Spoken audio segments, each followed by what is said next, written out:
everyone. My name is Charby Armanales from Group 1, and we're here today to present our role play about actions and consequences.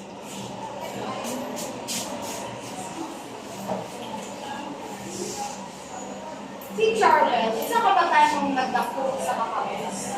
Niyang inahan, si Aling Maika. Sa kanapanggera, ang nagpakabana, araw natabangan ng iyang anak, mama sa eskwela, makabot ang iyang mga bakla. Apan, si Jake, wala nakakita sa kapusi sa iyang inahan. Sa tanong niya, wala'y kapuslanan ang pagpanilamot kung wala siya'y paglakon nga makagawas sa kapusi. Ay, maglalaban na naman para sa kinabukasan ng anak ko sa sakripisyo. Charmel, nakakali ka nga rito. Sarapatan mo! Uy, ka! Tulungan mo ako maglaba, bilisan mo para mabilis tayo matapos. Ikaw na kung maglabanan, tuta na batira, mapud ka! Walang nga magbata ka, bastos ka? Pinanakit pa kapag ganyan? Oo! Pagkatapos kitang pagsakripisyoan, nagsasakripisyo ako maglabandera dito para sa'yo, para sa kinabukasan mo? Sakripisyo na ba yan? Inabatira ka na nga lang eh! Bastos ka! Alam mo, kaya ko pag-aralin yung sarili ko nang wala ka!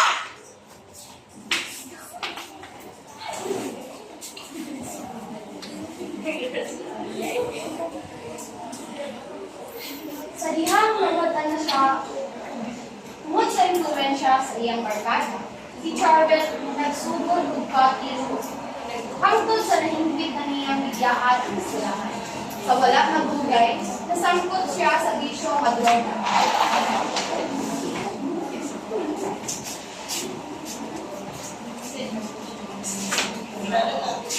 Hindi ko basta. Pagkasi nila ba? Saan? Stop. Makulong na rin ang problema ba? Dako, kung inahanap to, ako na nga to eh! Makulong kong test na. Saan? Saan? Sila ko ba eh?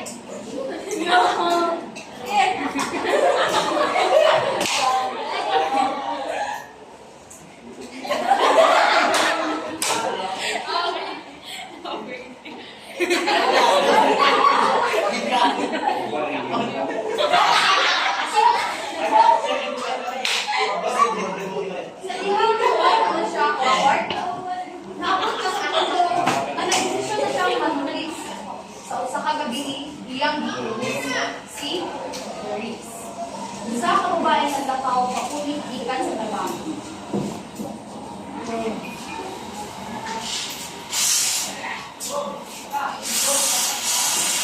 Ang bilis ng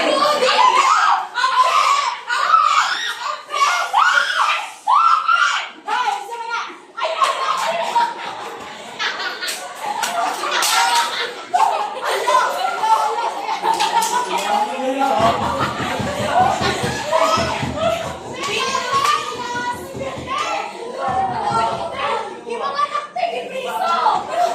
Galing mo ako sa kanya, bilisan mo! Sa mga wait lang, tinawaran ko! Asan ko? Ano nangyari dito? Hindi mo sa mga anak ko!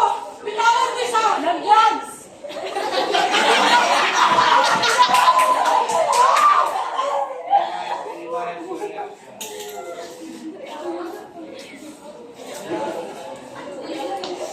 Pagkatapos ng ibalo ni Aling Rosa sa tabong, natanggap niya kasi nagilak siya, nagbasol kung ako siya napaglapunin sa kainahan.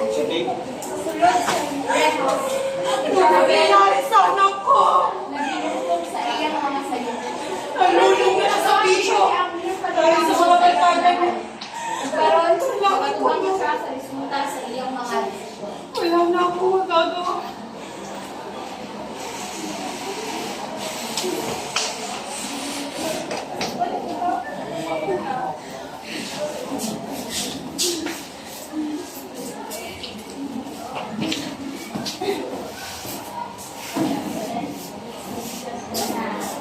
So,